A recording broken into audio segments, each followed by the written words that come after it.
Itu. Jangan pula pendek yang suka-suka awak. Tidak usah duduk antara dua sujud dan tidak usah i'tidal itu panjang-panjang.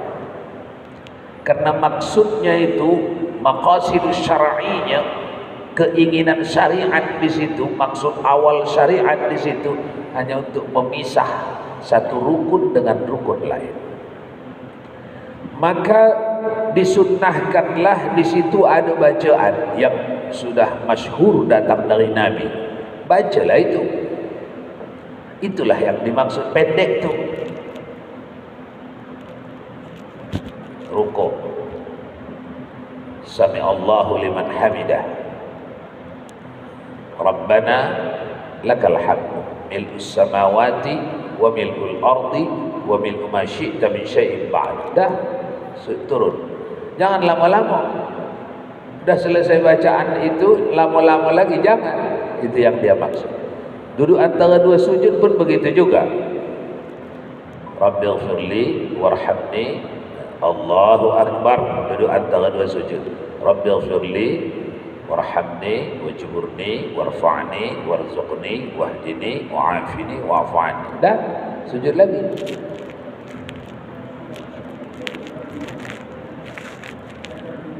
Waktu sujud, waktu duduk antara dua sujud, ya tidak sampai batal, tapi bukan itu yang afdal. Kan udah disebutnya kaki kiri, udah lewat, yang lewat ya. Kaki kiri kita duduki tapaknya, belakangnya letak di lantai, kan itu. Kaki kanan menegur, udah disebut. Memang di dalam mazhab Abu Hanifah itu yang kita buat tu nomor 2, nomor 1 itu tadi yang dia duduk di atas kakinya dua-dua. Di apa namanya itu? Di atas telapak kakinya dua-dua. Faham tak itu? Harus dibuat praktik tak? Ya, itulah tidak afdal, tidak sampai batal, tapi bukan itu yang diperintah. Di dalam mazhab Hambali yang diperintah di atas dua-dua telapak kaki. Dalam mazhab kita yang diperintah di atas telapak kaki kiri dan telapak kaki kanan menegur. Namun ada orang menyelisih dari situ, tidak ada pembatal di situ. Hanya tidak mengerjakan yang afdal, tidak ada yang batal di situ. Bahkan duduk bersila pun tak batal, tuan-tuan. Duduk bersila, duduk antara dua sujud dibuatnya bersila macam ini, duduk ini, tak batal. Atau duduk melonjor, kakinya ke depan, tak batal, asalkan ada asbab, kecuali berniat bermain-main atau mengada-ngadakan, menambah-nambahkan. Kalau ada asbabnya tak ada masalah. Bismillah Buya. Kalau untuk orang yang gemuk ini Buya. Untuk orang gemuk. Tahiyat akhirnya itu yang diperbolehkan para ulama itu dia seperti duduk tahiyat awal, apa kakinya ke depan gini Buya? Tidak ada masalah kalau sudah ada uzur pada badannya, semirip mungkin dengan yang disuruh itu dibuatnya lah. Kalaupun jauh dari kemiripannya dengan yang disuruh itu, untuk dia seorang tidak ada masalah. Misal ada sebab dia gemuk, atau misal ada sebab dia kaki dia bekas patah, misalnya pernah patah, tak bisa begini, tak bisa begini, tak ada masalah. Ini sunnah ini ketika dia mampu. Kalau tak mampu dia, seberapa mampu dia, berlaku nanti untuk dia. Kalau sudah diusahakannya, berlaku untuk dia. La yukallifullahu nafsan illa wus'aha. Namun Kalau dia akan kita angkat menjadi imam rawatib, imam yang kontinu, yang rutin, tidak sama imam sesekali dengan imam kontinu. Kalau imam kontinu, dia mesti orang yang dapat menunaikan semua sunnah-sunnah salat. Baru boleh diangkat dia menjadi imam rawatib, imam rutin. Kalau imam sesekali, penghormatan, memuliakan, tidak ada masalah sih. Yang gemuk, yang tak bisa melipat tadi boleh. Tapi untuk imam rutin tak boleh. Kalau masih ada yang lebih baik duduknya, ilmu sama-sama baik, fasahah sama-sama baik, akhlak sama-sama baik, yang ini terlalu gemuk ini, tak bisa bagus duduknya ini, ambil yang bisa bagus. Faham ya?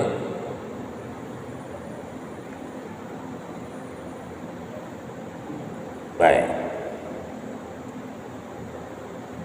Apabila memanjangkan melebihi zikirnya yang telah ditentukan syarat selama bacaan Fatihah dalam i'tidal, dan selama bacaan tasyahud pendek dalam duduk, maksudnya duduk antara dua sujud, padahal ia tahu dan disengaja, maka salatnya batal. Tengok, coba tengok, orang ni berhadapan dengan batal.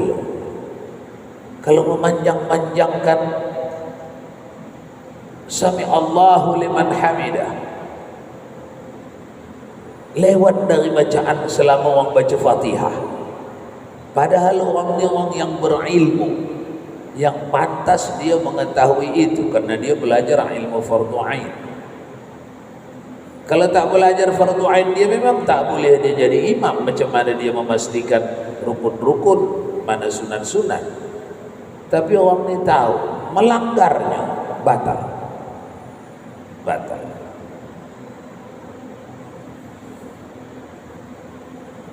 Begitu juga duduk antara dua sujud, jangan melebihi tasyahud lamanya. Kalau melebihi tasyahud lamanya, kan bacaannya singkat saja, Rabbighfirli, Sami'allahu liman hamidah, Rabbana, pada i'tidal tadi Sami'allahu liman hamidah, pada duduk antara dua sujud, Rabbighfirli warhamni wajburni warfa'ni warzuqni wahdini wa'afini wa'fu anni.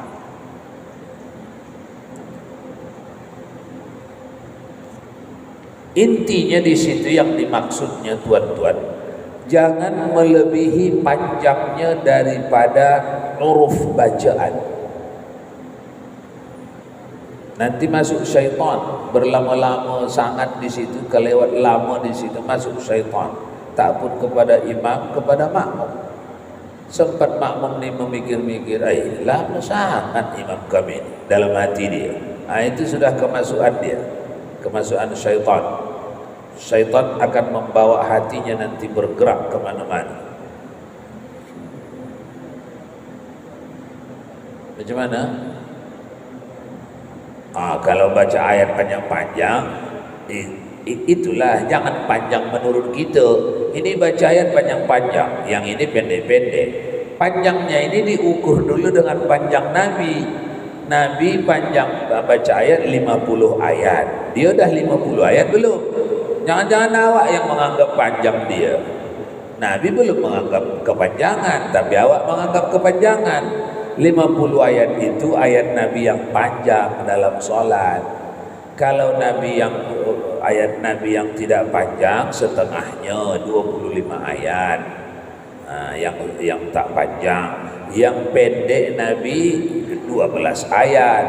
Yang pendek lagi sebanyak Fatihah. Orang ni kurang dari Fatihah ayatnya, awak kata sedap.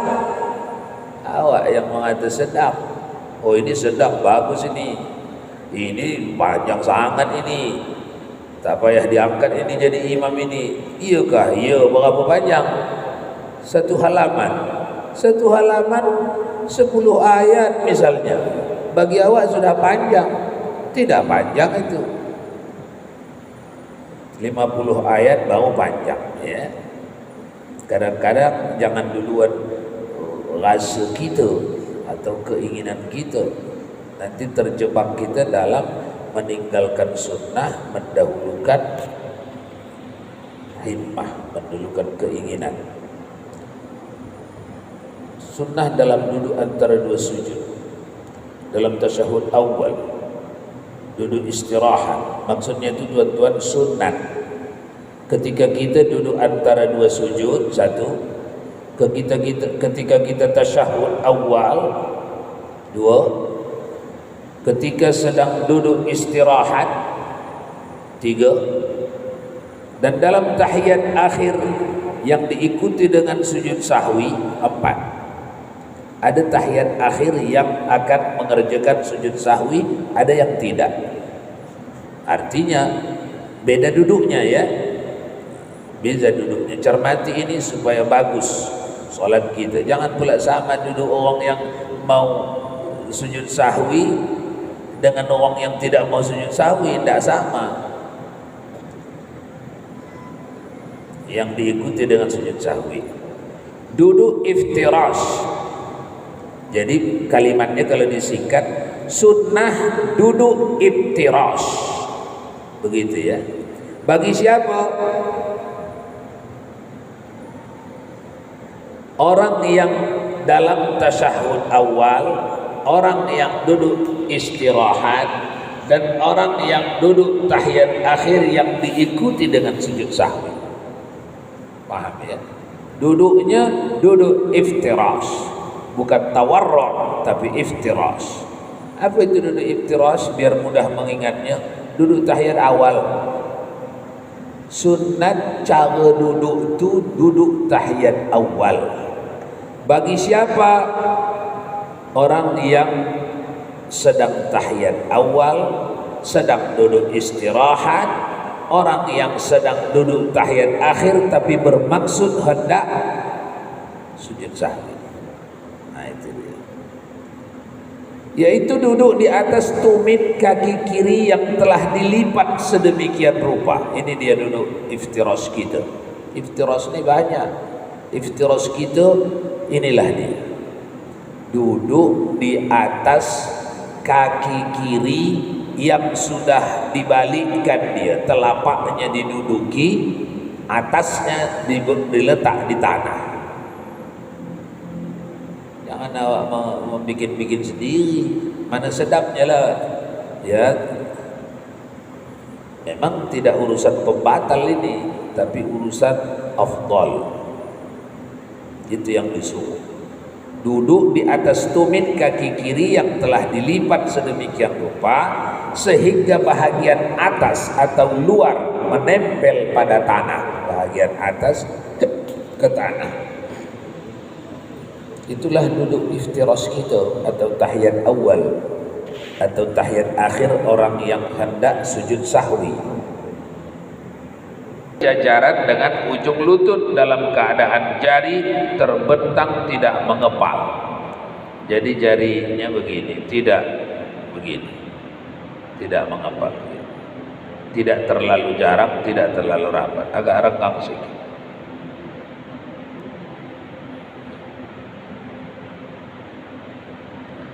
Seraya mengucapkan Rabbighfirli warhamni wajburni warfa'ni warzuqni wahdini wa'afini wa'fu'ani.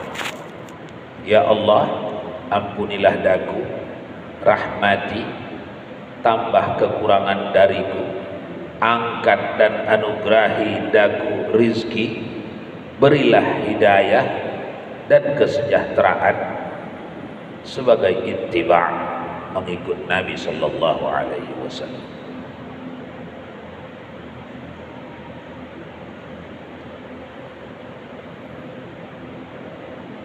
Boleh? Boleh? Kalau ada yang rasanya yang nak tanya, tanya. Makruh mengucapkan ighfirli 3 kali. Secara arti sama saja. Rabbighfirli dengan ighfirli. Tapi di sini makruh. Di solat makruh. Tak boleh cakap ighfirli, ighfirli, ighfirli. Tak boleh. Kalau Rabbighfirli, Rabbighfirli, Rabbighfirli boleh bagi orang yang tak sanggup membacanya ke ujung, lantaran belum hafal dia misalnya, boleh. Kenapa tak boleh ighfirli? Dalam dialek Arab artinya sama tapi kasar, kurang adab. Artinya memang sama tapi ada di sana bernuansa keras, memaksa. Ampuni aku, ampuni aku, ampuni aku, memaksa. Kalau Rabbighfirli, oh Tuhanku tolonglah ampuni aku, lembut.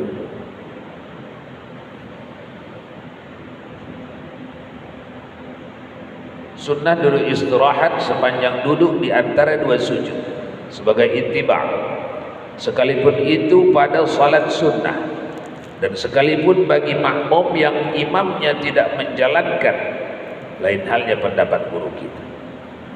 Sunat tuan-tuan duduk istirahat. Di semua duduk antara dua sujud, duduk model duduknya duduk istirahat. Apa itu? Istirahat itu sekejap. Sebelum naik atas dari sujud nih, sujud. Allahu Akbar. Allahu Akbar. Itu dari sujud, duduk kejap, baru ambil tangan naik atas. Kalau langsung dari sujud boleh, tapi bukan yang afdal. Yang afdal dari sujud duduk kejap. Duduk apa ini? Istirahat.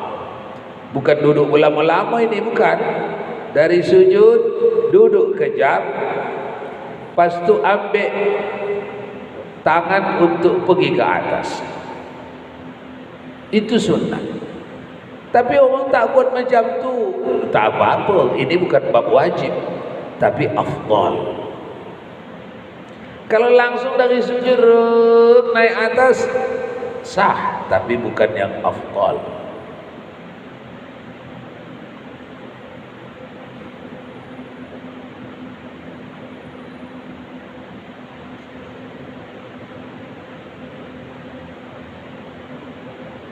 Duduk ini dilakukan waktu mau berdiri sesudah sujud, bukan sujud tilawah.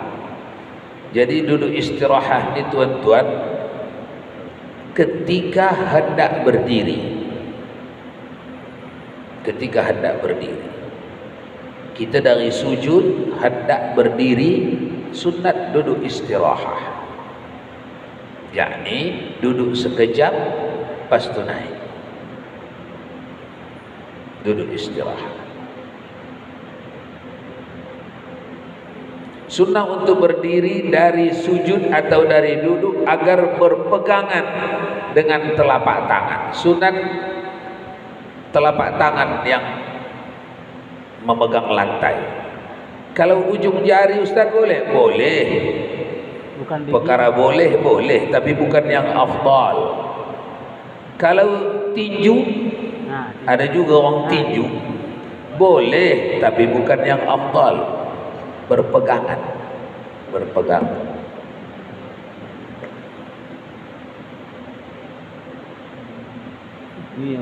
Tapi keren ini Ustaz yang tinju nih, anak-anak muda semuanya ini, ya silakan aja, tidak ada masalah. Tapi di dalam fikih kita bermazhab Syafi'i, bukan itu yang afdal.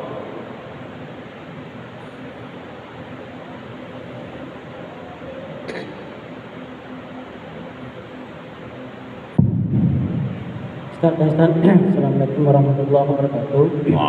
Ini kalau ada sujud tilawah dan sujud sahur yang hari Jumat itu tilawah, itu ada sebagian orang sujud sejadah.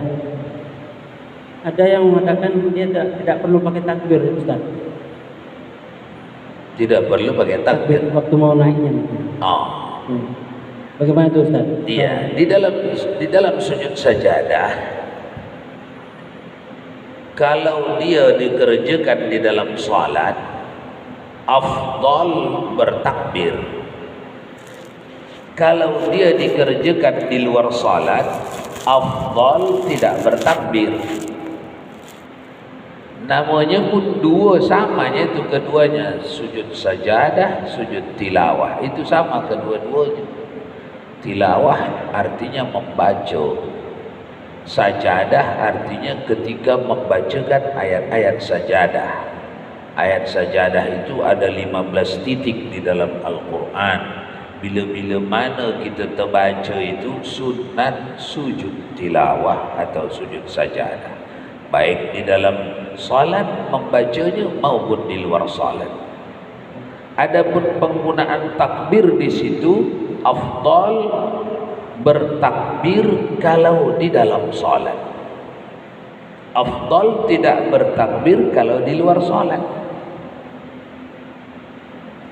Apalagi menjadi imam dia, itu bukan afdal lagi, wajib, supaya i'lan, memberitahu kepada makmumnya, wajib. Kenapa? Hukum sujud tilawah di dalam solat hukum asalnya sunat, tapi kalau imam sudah kerjakan bagi makmum wajib. Kalau ada makmum membangkang tak mengikuti, batal solat. Sama dengan tahiyat awal, hukum asal tahiyat awal itu sunat. Siapa nak kerjakan bertambah pahala, tak kerjakan tak apa-apa. Tapi kalau sudah menjadi makmum, diniatkannya dirinya menjadi makmum, imam tak pakai tahiyat awal, entah lantaran lupa, entah lantaran mau cepat, dia tak pakai tahiyat awal, makmum degil tahiyat awal dia, ini imam tak boleh ikut ini, masa tahiyat ditinggal, saya pasang je lah. Tinggal dia mengerjakan tahiyat awal, sekalipun tidak tertinggal dia 3 rukun fi'li, tapi bersengajanya dia membangkangi imam, batal. Jadi yang sunat pun kalau sedang jadi makmum kita boleh berubah menjadi wajib dalam menunaikannya apabila imam kita menunaikan. Baik.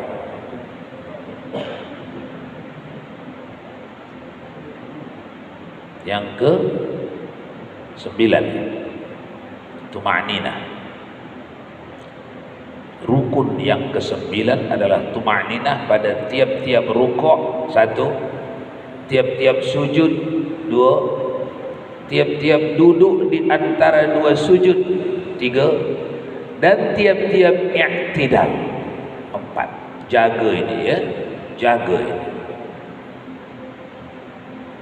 Jadi rukun yang nomor 9 ini masuk dia di 4 rukun. Jadi rukun yang 4 ini mesti ada dia. Jangan tak ada dia batal solat. Rukuk, mana tuma'ninah di rukuk? Berhenti di dalam rukuk sekurang-kurangnya dalam selama orang membaca subhanallah. Perkara dia nak baca doa rukuk atau tidak itu urusan kedua, sunat. Kalau baca tambah pahala, kalau tak baca tak ada apa-apa. Tapi menghentikan, diamkan badan dalam rukuk selama orang baca subhanallah itu wajib. Itu tuma'ninah. 1. Yang kedua, sujud. Dalam sujud wajib di situ ada tuma'ninah, menghentikan diri di situ selama bacaan subhanallah.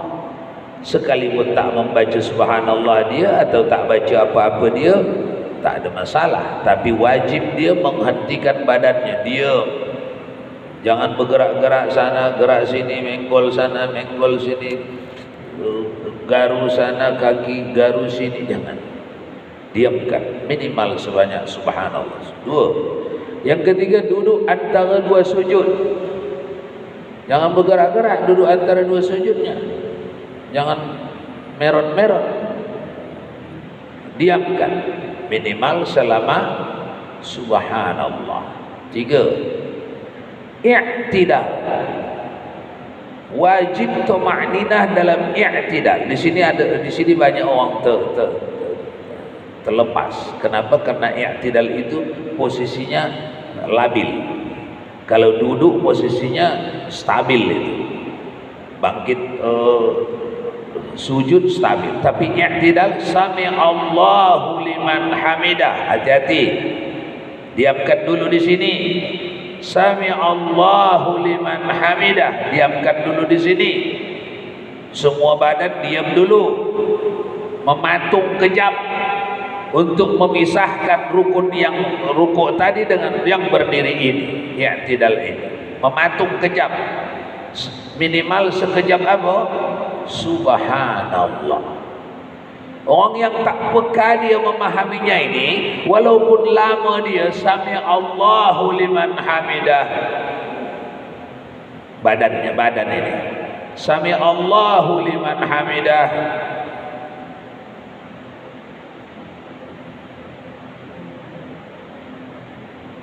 bukan orang sini, itu orang sana. Orang yang macam itu belum mengerjakan tuma'ninah di dalam i'tidal. Tapi imam besar dia ustaz, walaupun imam besar, karena ini untuk wajib dikerjakan semua.